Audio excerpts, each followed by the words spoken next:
We're watching here a funeral of 7 Hamas gunmen who were killed in a tunnel on the eastern border with Israel. We're also watching people who are watching the funeral falling from a balcony. This is life in Gaza. Now, I know it's not widely reported, and that's why I'm giving it to you here, but tell me, what do you think the 7 guys in the tunnel were doing?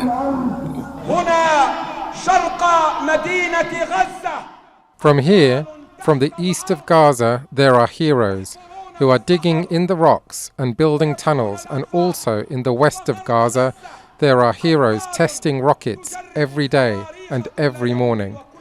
They're constantly getting ready, in the air, on the ground, at sea, and underground. We consider this truce as the battle of preparation, of construction, of the development of our forces, and our ability to react at any moment to any kind of confrontation with the Zionists. This may seem like bad news to us, but it isn't news to the Israeli government. They have one of the worst kept secrets in the world, the Israel Defense Force, who are waiting and training regularly to ensure that we have the best in the world to defend us. We're not attacking Zionists, we're defending Jewish people. And I, for one, will celebrate those individuals who would defend us.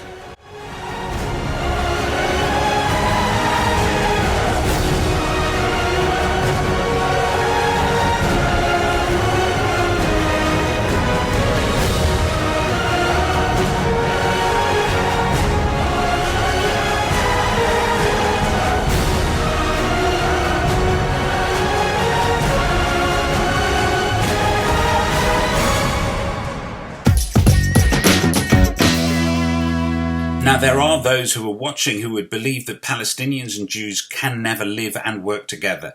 Well, that's simply not true, and here are some facts. A fifth of the Palestinian workforce around Judea and Samaria is employed in Israeli factories and businesses, and over 20% of them are employed in Judea and Samaria.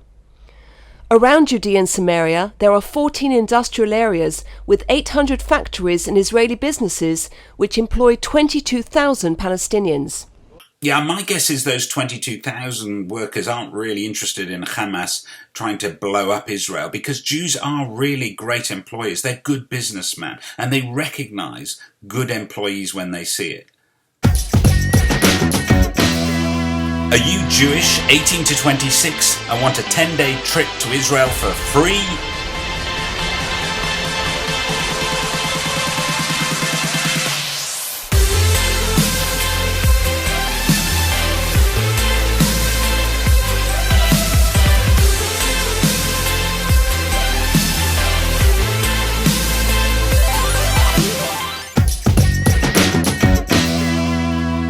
There has been a lot in the news recently about French Jews wanting to emigrate to Israel. Well, they're not the only ones. There are 33,000 people expected to Israel this year alone. The world is realizing it's a great place to live. With large numbers of Jews from France, Russia, and Ukraine immigrating to Israel. Aliyah numbers hit a 15-year high in 2015, with the amount of new immigrants totaling to nearly 30,000. Projections for 2016 say that this year's new immigrants could number nearly 33,000, with over 10,000 coming from France. Israel is packed with startups and incubators. In fact, it calls itself the Startup Nation. It has a higher concentration of research and development centers and startups per capita than any other place on earth. It has more startups on the Nasdaq Stock Exchange than Europe and India combined.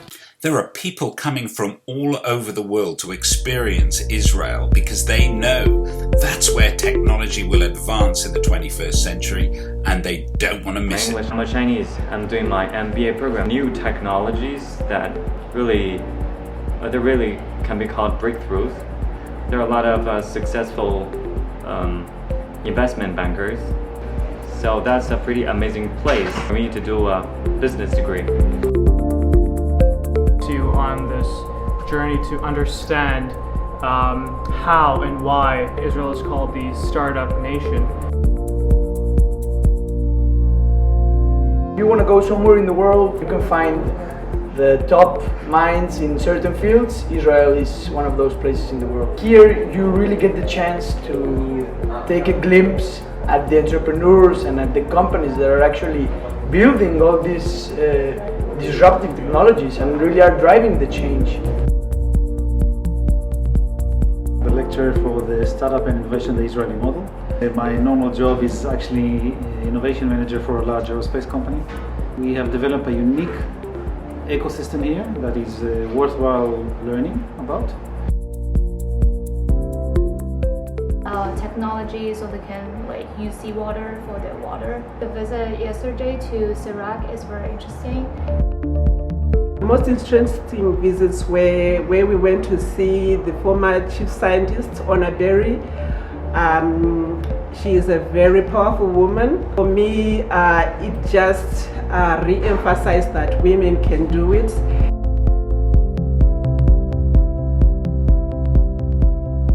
So surely all these Israeli advances are good for the world. Some say the world should boycott Israel. If you're one of them, you should know this would be a mission impossible in the West. That's because Israeli technology is everywhere. When you get up in the morning, get into your car and drive to work, you probably use Waze to avoid traffic. Waze was developed in Israel. If your eyes stray from the road for a moment, you will promptly be warned by your mobile eye safety system, another Israeli development. Your workday is stressing you out. Your smartwatch will monitor your pulse and remind you to slow things down a little, thanks to an electro-optic sensor developed in Israel. Your laptop most probably runs on a processor developed in Intel, Israel. Do you use the internet? Next time you visit Facebook and Google or use Microsoft products, remember they all use network components developed by Mellanox. From Israel, do you transfer data on memory sticks? That technology was invented in Israel. Those family and friend photos you snap with your mobile camera, the camera was developed in Israel. Enjoy getting help from Google Complete? You guessed right, that too was developed in Israel. And last but not least, next year, Israel Aerospace Industries, from Israel, and Facebook will launch a satellite that will provide internet connection in remote areas where even water is not available.